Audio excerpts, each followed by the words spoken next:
नमस्कार।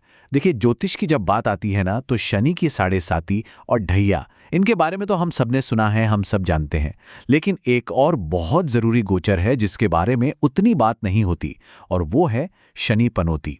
तो आज चलिए इसी को समझने की कोशिश करते हैं। और ये सवाल, पंडित जी शनि पांचवें घर में आ गया है, क्या ये पनौती है? ये एक ऐसा सवाल है जो बहुत लोग पूछते हैं और ये बहुत ज़रूरी भी है। तो आज हम क्या करेंगे, हम इसी को स्टेप बाय स्टेप बिल्कुल आसान भाषा में समझने की कोशिश करेंगे। तो आज के इस सफर में हम क्या क्या देखने वाले हैं? सबसे पहले तो ये जानेंगे कि भाई ये शनि पनौती है क्या। फिर देखेंगे कि ज्योतिष में इसका बेसिस क्या है, मन से इसका क्या कनेक्शन है। इसके बाद बात करेंगे कि जिंदगी पर इसके क्या असर हो सकते हैं, और फिर इसका जो गहरा मतलब है उसे भी समझेंगे। और हाँ, सबसे जरूरी कि इस दौरान करना क्या चाहिए। तो बात डरने की नहीं है, बात समझने की है। चलिए तो शुरू करते हैं हमारे पहले सेक्शन से। सबसे पहले ये समझते हैं कि आखिर ये शनि पनौती होती क्या है और शनि ग्रह का जो नेचर है वो कैसा है। तो देखिए, हमारे जो पारंपरिक ज्योतिष शास्त्र हैं उनमें शनि पनौती उस समय को कहा जाता है जब शनि ग्रह किसी की जन्म कुंडली में चंद्र राशि से पांचवें घर में गोचर कर रहा हो। ये एक बहुत ही स्पेसिफिक एस्ट्रोलॉजिकल सिचुएशन है। अब जैसा कि हम जानते हैं शनि एक राशि में करीब करीब 2.5 साल तक रहते हैं, तो इसका मतलब ये हुआ कि ये पनौती भी 2.5 साल तक चलती है। हाँ, ये बात सच है कि इसकी उतनी चर्चा नहीं होती जितनी साढ़े सात या ढैया की होती है, लेकिन जो क्लासिकल एस्ट्रोलॉजी के जानकार हैं वो मानते हैं कि ये जो ट्रांजिट है ये हमारी बुद्धि, हमारी क्रिएटिविटी और बच्चों से जुड़े मामलों में एक तरह का मेंटल प्रेशर बना सकता है। लेकिन देखिए, इस गोचर से डरने की जरूरत नहीं है। पहले शनि के नेचर को समझना जरूरी है। शनि को अक्सर लोग एक विनाशकारी ग्रह मान लेते हैं, पर ऐसा है नहीं।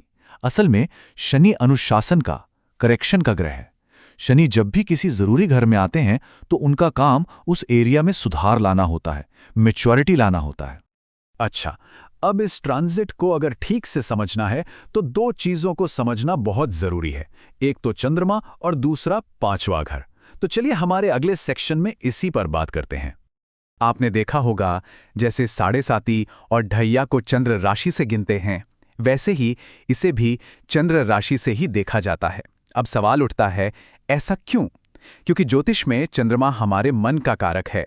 हमारे इमोशंस, हमारी इमेजिनेशन, हमारा मेंटल कंफर्ट, हमारी स्टेबिलिटी, सब कुछ चंद्रमा से ही जुड़ा हुआ है।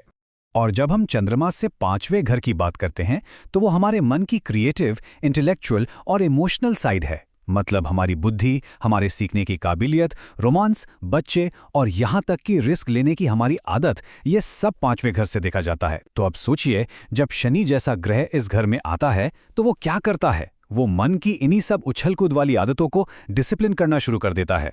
ठीक है, तो अब हमें एस्ट्रोलॉजिकल बेसिस तो समझ आ गया। अब चलिए ये देखते हैं कि प्रैक्टिकल लाइफ में, असल जिंदगी में इसकी क्या असर महसूस हो सकते हैं। इस टाइम पीरियड में ऐसा हो सकता है कि फैसले लेने में कॉन्फिडेंस थोड़ा कम हो जाए। जो क्रिएटिव काम है उनमें देरी महसूस हो। बच्चों को लेकर कुछ टेंशन हो सकती है।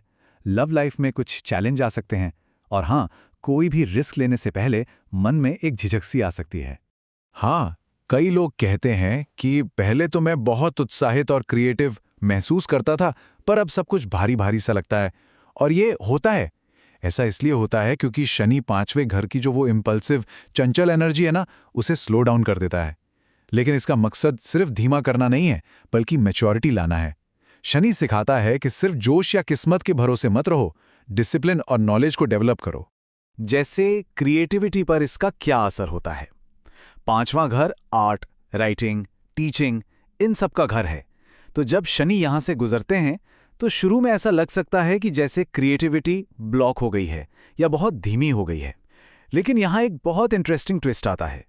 शनि जो है वो अचानक आने वाले आइडियाज या बिखरी हुई क्रिएटिविटी को बदलकर एक डिसिप्लिन्ड, स्ट्रक्चर्ड क्रिएटिविटी में बदल देता है।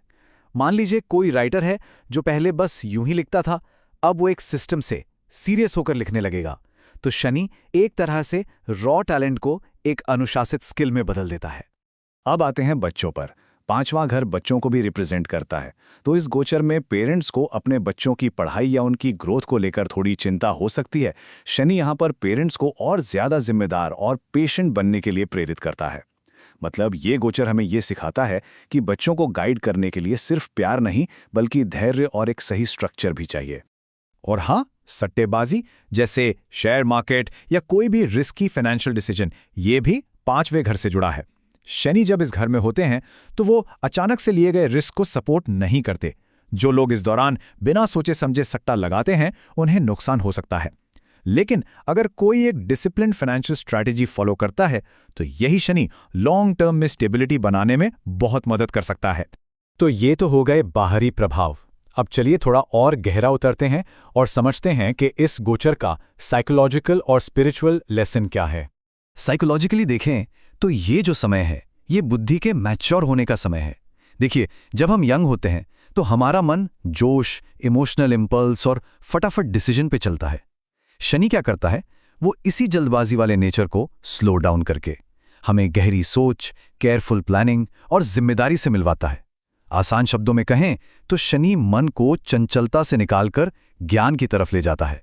और स्पिरिचुअल लेवल पर 5वां घर हमारी हायर इंटेलिजेंस और पूर्व पुण्य से भी जुड़ा है। जब शनि इस घर से गुजरते हैं तो इंसान अक्सर खुद से सवाल करने लगता है कि मेरे ज्ञान का मकसद क्या है, मैं अपनी बुद्धि का सही इस्तेमाल कैसे करूं। इसी दौरान कई लोगों की दिलचस्पी फिलॉसफी, स्पिरिचुअल स्टडीज और गहरी सोच में बढ़ने लगती है। शनि एक तरह से मन को सिर्फ एंटरटेनमेंट से हटाकर ज्ञान की खोज की तरफ धकेलता है। तो अब जब हम इसका गहरा मतलब समझ गए हैं तो अब बात करते हैं सबसे ज़रूरी चीज़ की कि इस समय में आखिर करना क्या चाहिए। कुछ प्रैक्टिकल सलाह देखते हैं। तो अगर कोई इस फेज से गुजर रहा है तो ये कुछ चीजें बहुत मदद कर सकती हैं। नंबर 1, सीखने में एक डिसिप्लिन लाइए। रेगुलर पढ़ाई कीजिए, अपनी नॉलेज को और गहरा कीजिए। शनि को लगातार की गई मेहनत बहुत पसंद है। नंबर 2, जल्दबाजी में फैसले लेने से बचिए, चाहे रोमांस हो, क्रिएटिविटी हो या इन्वेस्टमेंट। धैर्य रखिए। नंबर 3, लॉन्ग टर्म ग्रोथ पर फोकस कीजिए। शनि शॉर्टकट से मिली सक्सेस नहीं बल्कि मेहनत से बनी पक्की सफलता देता है। और नंबर 4, मेडिटेशन और सेल्फ रिफ्लेक्शन के जरिए अपने इमोशनल बैलेंस को मजबूत कीजिए।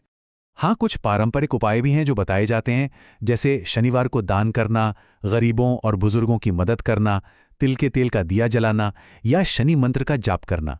लेकिन सबसे बड़ा उपाय क्या है? वो है एक नैतिक जीवन जीना। शनि उन लोगों की इज्जत करते हैं जो डिसिप्लिन्ड हों, ईमानदार हों, विनम्र हों और मेहनती हों। तो अब हम आखिर में आते हैं। चलिए इस गोचर का जो असली मैसेज है, जो हमें एम्पावर करता है, उसे समझते हैं। और ये जो पनौती जैसा डरावना शब्द है ना, इससे थोड़ा दूर हटते हैं। इस गोचर को पनौती मत समझिए, इसके पीछे का गहरा मैसेज समझिए। चंद्रमा से 5वें घर में शनि का आना असल में इंटेलेक्चुअल और इमोशनल मैच्योरिटी का दौर है। शनि यहाँ मन को सजा देने के लिए नहीं, बल्कि हमें और गहरा सोचने, ज्यादा समझदारी से काम करने और अंदर से मजबूत बनाने के लिए धीमा करता है। वो एक कच्चे उत्साह को हटाकर पक्के ज्ञान की नींव रखता है। तो अगर शनि किसी की चंद्र राशि से 5वें घर में है तो डरने की बिल्कुल जरूरत नहीं है। बस ये याद रखिए, शनि रचनात्मकता को ब्लॉक नहीं कर रहा है, वो तो बुद्धि को और तराश रहा है, आपको एक बड़ी समझदारी के लिए तैयार कर रहा है। ये डरने का नहीं, बल्कि खुद को प्योरीफाई करने और मजबूत बनाने का समय है।